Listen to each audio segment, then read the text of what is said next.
One guy's just doing it in business, but they have the same values, they have the same beliefs. And he's like, I just don't think that was true over time in the tech world. And he said, is it a bad thing for America if all our smartest technologists and engineers go work on entertainment and advertising and refuse to work on defense?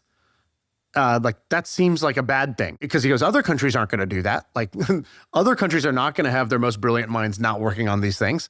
And if they have their most brilliant minds working on weapon systems and we do not, like, doesn't really matter how much money or clout you have, like that's not going to end well. At some point, the slope of their line will cross over the lead that we have.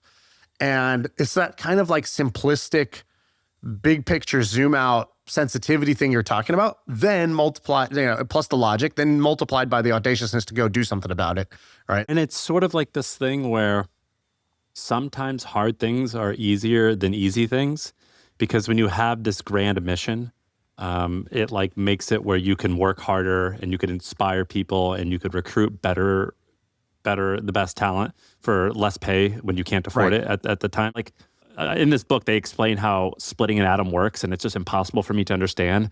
But it's like, that is just some crazy stuff to invent in a very short amount of time. But there was this sense of duty, and I kept thinking these big, meaty problems in a weird way seem easier or more exciting to go after than some of the small problems that might be significantly more lucrative.